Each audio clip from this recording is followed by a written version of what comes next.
Alrighty, my friends, this is a video response to Peter Hunter's question on creative flow and finding how your purpose could be tied into your creativity. So this is a pretty complex question. So I actually responded to his post, and he commented in relation to one of my videos. And one of the things that I want to share with you is that your creativity is like a wave in many ways. It can take you places that you don't even know you're going to go. And what I mean by that, I want to share with you an example because I know as a musician that I've had situations like this. I mean, even in a 1-year period, I can share with you what had happened. I went from playing blues guitar to singing in a reggae band to writing 17 songs in the jungle of Brazil. Okay? So it was like a year and a half process, or I think about two and a half years, that whole process. And what's interesting is I didn't know that I was going to register a songbook in Brazil. And I didn't know that I was going to be joining a reggae band. I just kind of went with it and what was going on at the time in my life. And what happens is that if you have a preconceived idea about where you're going, that's okay. You can have that. I think that being open to what shows up along your journey can create more excitement. And your response was telling me that you kind of like variety and change. I could kind of sense that there's an underpinning. And that's how I am. And one day, I'll go ahead and share with you what happened. There was a situation where it was in 1998. I remember this like it was yesterday. Actually, the beginning of 99, somewhere there. And there's a band called the Big Chico Blues Band in Brazil. And I knew this lead singer, who was a harmonica player, from the gym. And he said, Sanjay, he says, I know that you're originally from Chicago. And he says, so you really know the blues. He just automatically assumed that being from Chicago, you must be a very good blues player. And I was, I had a reputation of some sort in college, and even down there, just as a blues guitarist. Even in college, on the floor that I lived in freshman year, they would go to me for blues songs. They would go to me for, well, which artist should I listen to, or for blues licks. And it was kind of interesting because I remember in college I'd play on the rooftop, and there was another person that would play with me, and we'd jam out on the roof, and we'd play a lot of blues guitar. And what was interesting, and my guitar teachers, really, Kerry Maud and Nick Antonaggio, I really got to give them a lot of credit too, and just other people that I met along the way. And so what happened was, he said, Sanjay, our guitar player is sick. And he smiled as he said that. He's like, our guitar player is sick. And I said, and he says, so that means that we're going to ask you to play. He says, you got one night to learn 15 songs. Can you do it? And it was not only the one night, and then we had a practice session. So basically, I forget in which order it was, but I had to learn 15 songs. And then I had to be ready for a show. And so I'd never done anything like this. And so some of the songs were similar, but a lot of the rhythm patterns were different. So you don't have time to say to yourself, I wonder if I can do it. You have to do it. So I think at times life presents opportunities where if you show up, the reward or what is great about it is incredible. So what happened was I just knew that I was going to do it. So I practiced all night. I had my little pig nose amp, and I was jamming out. Later gave it to a homeless person, that pig nose amp. So I had my guitar, and it was awesome, and I kept listening to the songs, and I think he gave me a cassette. I'm trying to remember exactly what happened and how I practiced. And then I jammed with the band, and then we just played at the mall. And then what was interesting is there was some guy who was amazing. He got up for one song and just kind of blew my socks off. I mean, his style was different, but I was popular. I was very well received, and he was encouraging me. And what was amazing about it is there was 1 minute and 20 seconds, 21 seconds is my favorite part of the whole concert. The whole live show. It was like an hour and a half, 2-hour performance. And what was amazing was we had played The Sky is Crying, and I was absent for 1 minute and 21 seconds. I don't know where I was, but when you hear it on tape, I was like, oh my God. I was like, wow. There was something that was at a higher level than what I normally would have played. And I found this too when I was writing songs. 17 songs in 7 months, that's not something I normally do. How the heck did I write some of this stuff? The finger picking style, the chordal structures, this is stuff that I hadn't learned. And it was just kind of flowing through me. And this is stuff that I tried to write down and register later on. And what I'm trying to say to you, Peter, is that it's amazing to see where you could go with this, and what level you could get to. And there is a difference, though, when you are responding creatively versus not responding creatively. There are situations where you might you might be in a certain situation, and you might be feeling inspired, and then something that you produce will be showing that inspiration versus times when you're not. However, again, waiting for inspiration is something that if you're not, you see, if you don't discipline yourself to be structured in your songwriting or your painting or whatever hobby that you have, then what happens is you make it easier not to do anything with it. See, what you often hear are experts saying write a paragraph a day or a sentence a day or a page a day, depending on what your comfort level is. And what happens is pretty soon you'll have a chapter, and then that chapter leads to a book.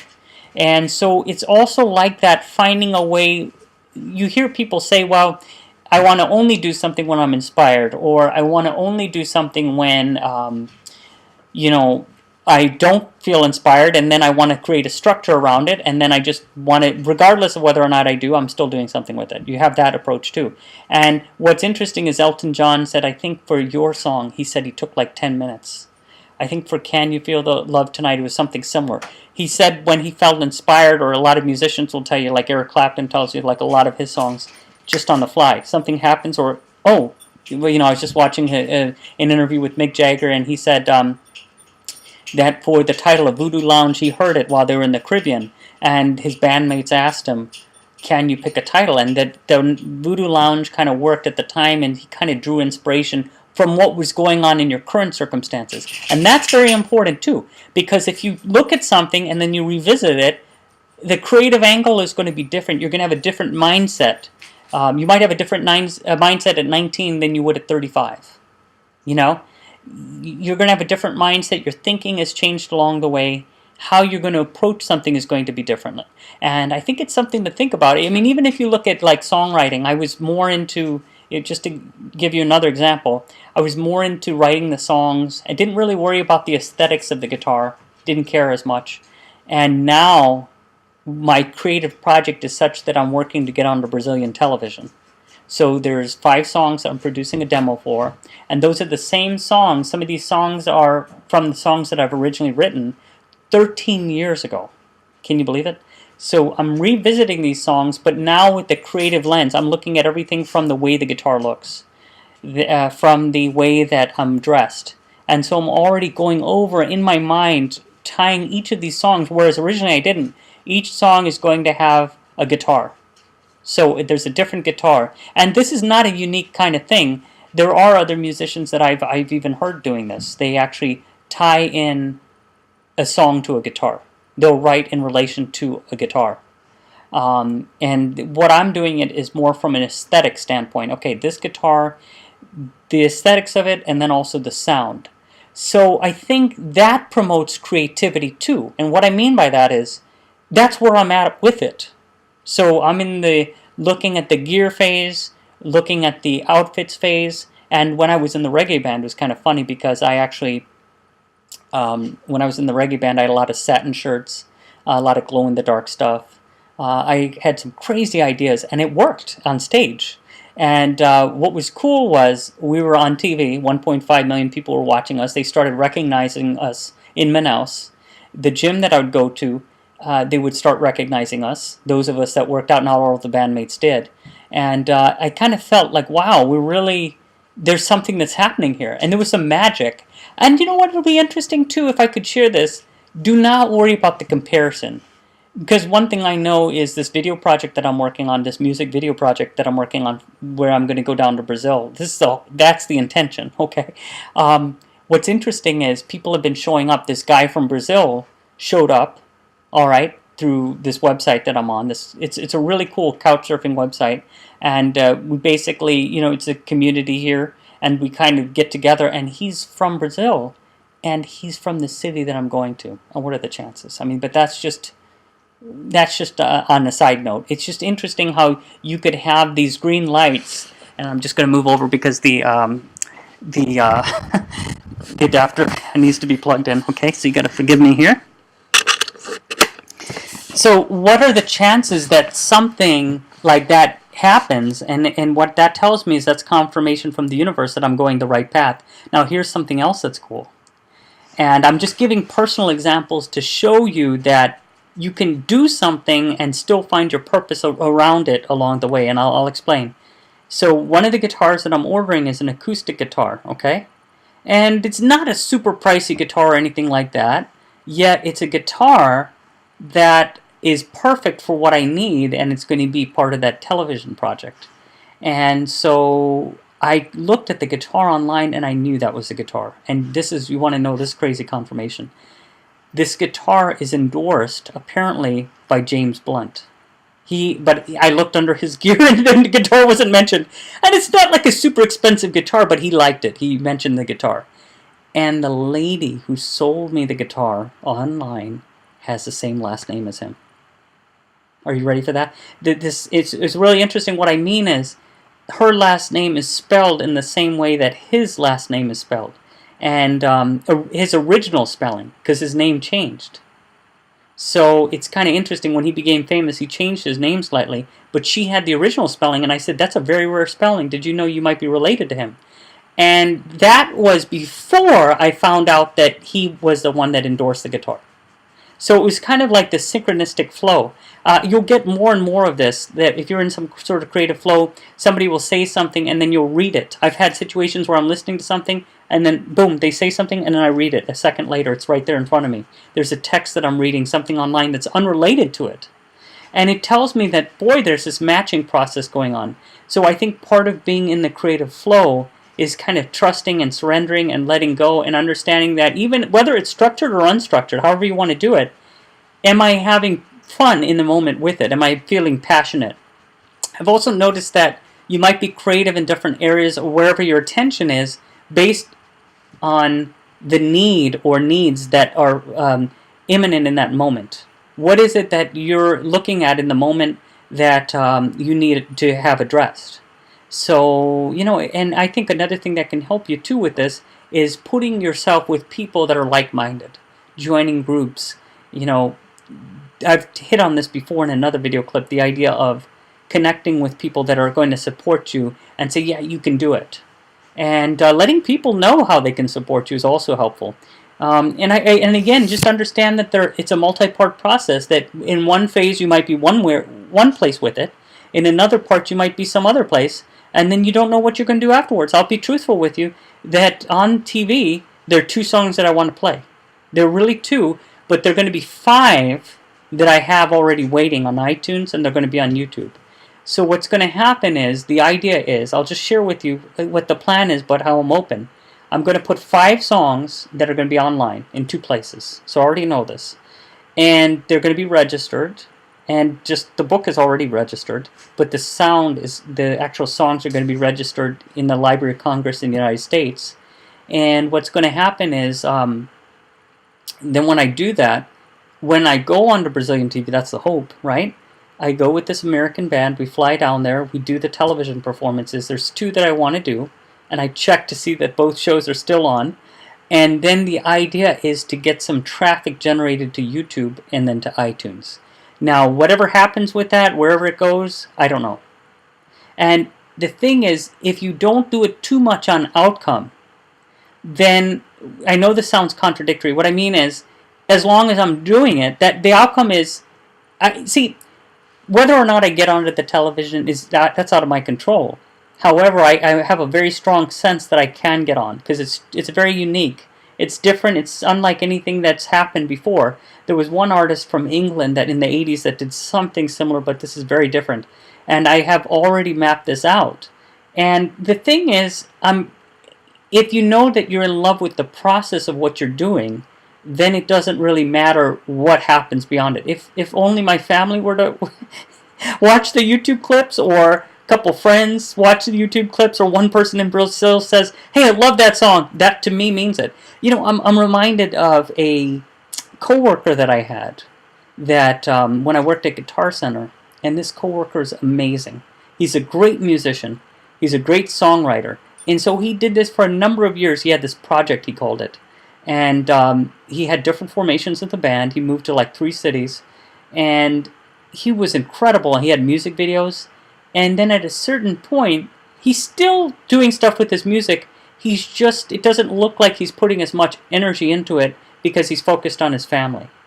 And I always wonder, because I've seen people that they're very creative at a certain point, and then they still are, yet other priorities kind of have taken place. And that's kind of what has happened. I've actually had situations like that where I've focused a little more on my teaching and, you know, maybe other areas of my life. And then you look at, okay, well, maybe now I want to bring it back in a new perspective. And I think one of the things that can be very helpful is, where do I sit with it? If I die tomorrow, or if I die in 50 years or 30 years or whatever it is, where do I sit with it in this body? My spirit has this opportunity to do something. What do I want to do with it? It doesn't mean it has to be your whole thing. I think one of the things that I think is very helpful, I know that people say take your craft, take your work really seriously, because if you think like a professional, it can cause you to act like a professional. And I mean, I actually teach this, you know, in career development. I actually have a course on this. Yet with your hobbies, if you remove the risk of having to get paid for it, it frees you up. If so, in other words, let's say you have a hobby and you didn't even have to worry about getting paid for it. It doesn't mean you're going to do a crappy job with it. It just means that you don't have the financial consideration attached to it. What was it? Was it Vincent van Gogh that didn't receive like any money for his paintings, and then afterwards his sister promoted, after his death, his sister promoted his paintings, and then they became worth millions. I mean, there was just something recently where there was an auction for it. I don't know if it got 10 million or 20 million or whatever, how many millions of dollars it got, but there was an undiscovered painting. Well, it was a discovered painting. It was in somebody's attic, and you have this multi-million-dollar painting. But you know, poor Vincent van Gogh didn't get paid for it, and he didn't do it. I think he thought that his work failed. But if you don't attach it to, like, if you don't have it attached to any kind of dollar amount, then it makes it easier. Now, what's interesting is you have somebody like Psy, who wrote that song Gangnam Style, right? And he produced that, $7.7 million worldwide. And then his follow-up hit, I think, spawned $3.6 million. I don't forget what the name is of that song. But this is a man who'd worked at his craft. And there are people that work at it and make it's a profession. It was interesting because I was asked by a piano player when I worked at Guitar Center. Well, he wasn't a piano player, he was a producer, but I'm sure he tinkered around with it. And he asked me to do 2 hours of piano playing. So he actually heard me in Guitar Center demonstrating for, you know, a couple of the keyboards for customers. And he played unreleased Eminem tracks for me. Now, I played a series of clips, or, well, just little clips. Hey, where are you going? Shh, come here. For him for 2 hours. So he had me play classical snippets, and then I believe that I played some of my original stuff. A year and a half later, on Eminem's album is the fall of, what was it, 2004, 2005. It was within that year and a half later period, there were a few songs that I could recognize some of my clips. I got paid $50 hey, come here, for 2 hours. And this is a producer that was not his main producer, but one in the Chicagoland area. And he played unreleased master tracks of his music. And he just played them, you know, for me to hear. And, I mean, he was the real deal. And this was him. I was like, wow, I'm listening to these unreleased tracks. So what I'm trying to tell you is there can be strange opportunities that pop up that you just can't imagine. I mean, there was another opportunity I want to share with you where I was down in Brazil, and this band saw that this was before I joined the reggae band. It was a couple of years before, the first time I was down there. The band had been on MTV Brazil, and they needed an American vocalist and guitar player. And he says, but if you joined us, you'd get no songwriting credit, Your name wouldn't be mentioned in the liner notes, and I just knew that that wasn't where I was going. But I understood that, wow, if there's that opportunity coming, that means that something can happen. So I think that there's some people that I've seen that are so systematic with it, that they're progressing to such an extent. I know of a band right now that actually got signed to Warner Brothers. The father I see at the gym all the time, and it was they were signed to Warner Brothers, and now they're in the middle of renegotiating their contract, and maybe they're going to they were involved with the subsidiary, and now they're going to maybe sign with the major branch. They're having talks with Warner Brothers right now. So this band worked at it for 10 years. So again, there's a very focused kind of way that some people are doing it, and it's progressive. But then I've seen these situations where people haven't done that, or it's been a little more sporadic and something happens. I do think of finding a way to be consistent with what it is that you're doing, finding a way to be developing it, doing something each day, surrounding yourself with experts, and allowing yourself to be who you are in relation to it is also important. So thinking about where you are in the process, what is it that your creativity is tied into, and how does that tie into your life purpose? Why do you want to do this? I mean, you don't always have to have the answer. There could be a spiritual reason that's a deeper. If you go within, you can kind of ask. Yet, why is it that you want to go to that level with it? Where are you going with it? And I mean, how does that make you feel, and what kind of service and connection can you bring with it? I think when you kind of consider that, it opens up a lot of doors. I just think, for example, doing the music and getting onto Brazilian TV, the idea there is, I know that when I'm past this certain phase right now, I'm in the, making sure I have the right stuff for it, and then there's going to be this kind of rehearsal. There's going to be this kind of an hour and a half, 2 hours a day of just looking in front of a mirror, playing a particular guitar for a particular song, and just understanding the aesthetics of it, and just understanding, okay, this is how I'm going to look, this is what I'm going to wear, and then over and over, and then slowly the band is going to accumulate around it. And I actually have one guy that signed up. He says, I want to be your security guard down there. So we're going to fly down, and I said, you guys are all responsible for your airfare, right? I'm telling people. And you're going to be responsible for the hotel stay. And we're going to be down there for I don't know how long, just a week or two, who knows, and when that's going to be. And the idea is it's all going to be on the timetable of the producers of the show. And one of the shows has an audience of 12 million people, which is like what Oprah had. And the idea is to get on this national program to create some exposure and create some buzz. Now, I have seen it to where people don't get that exposure. They get that exposure, they're on national TV. There's a band that I know, the guy got on actually, the lead singer, and he's the brains behind it. And he had 100,000 people that signed, he said a petition, but to get him onto the Ellen Show. And when he got onto the Ellen Show, everyone saw him. He played this Gibson guitar. His guitar had broke on the airplane, over there. And Ellen DeGeneres gave him this really nice Gibson. It's a beautiful guitar. It's a tobacco sunburst guitar. And he lived his dream. He played it. Now, keep in mind, he had played in the Viper Lounge, or the Viper Room, I think, in L.A. He had done songwriting. I mean, he'd played festivals. So here's his break. He's on TV. And you know what? A couple years later, it's been 4 or 5 years later, on YouTube, he has, you can't go by the views. I mean, I don't even want to look at my views, but, he had 4,000, 5,000, and then I think it's gone to 7,900 views, but we're the 100,000 people. The 100,000 people that put him there, they already saw him on TV. So they may not have to look for him on YouTube. So I learned something from that. I said, okay, so this is really important. If you're going to be creative and follow your purpose, you have to go wherever that is. So there might be some reason that, he was on TV, but it didn't really capture the audience that he might have expected. Yet in another situation, somebody's on American Idol, and they explode. They're all over the place. And I kind of sensed, wow, so it's a constant process of networking, putting yourself out there and being engaged in your craft and beating on a lot of doors. It depends on where you want to go with it. And so one of the lessons that I have from that, I'm looking at that very closely for the Brazilian audience. The angle that I have is that it's very unique. And by the way, this was already tested. The songs that I've played were already played in festivals. I played them in bars down in Brazil, and I even met the governador, they call it, the mayor. I got his picture taken with him. There were some people that helped me. I met the producer of one of the singers that one of the songs is based on. So there was a lot that happened. There was a TV crew that was going to put me on TV even back then. But it didn't. I tried to do the radio demo and it didn't go. The radio demo didn't go. It wasn't professionally recorded, but it was popular.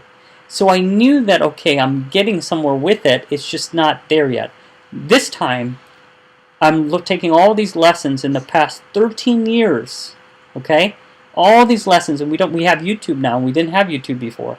You have iTunes, so you have all these things that have kind of taken off. So your creativity with your purpose can really, it can take you to another level. So I have nothing to lose. That's the one thing. If you want to ask yourself, Peter, do you have anything to lose by whatever it is that you're doing? And the answer is no. You don't have anything to lose. You have everything to gain. And if something doesn't go the way that you want it to go, then you just try to change your result. Okay, just say, well, you know what? I accept this. Okay, what can I learn? And then you might have somebody so obsessive like Sylvester Stallone or Arnold Schwarzenegger, where these guys, or Will Smith, they were so persistent and they made it happen. They just didn't take no for an answer, and they kept, working on their craft, and they made it happen. And that's what I believe. I believe it's going to happen if you put the time, the effort, and explore. So I know that I said a lot there, and I gave you quite a few examples from my life as far as creativity. And in other videos, I've also given you more examples of creativity. Throughout the clips, I share with you what other people have done. And I've given you a couple of other examples, too, of other people that have been creative in this clip and how they've lived from their creative edge, and then they kind of tied it into purpose. And one thing I will tell you is that it doesn't have to be paid.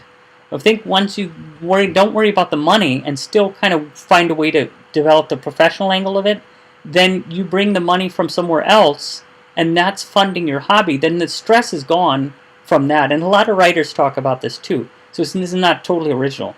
The idea that, but it is for me in terms of my believing this, as far as you don't have to worry about doing something on the side and not getting paid. Albert Einstein was a patent clerk for a while, right? And he did his physics stuff at night. Eventually he was a professor, as you know. And so the thing is, you don't always have to receive money for it initially. But if you get better at it, I can give you countless cases, and I'll probably do that in another video clip. I can give you examples of where people have taken their hobby and turned it into an avocation. And I'll have a follow-up and we'll go into more detail with that. So anyway, thank you very much, Peter, and have a great day.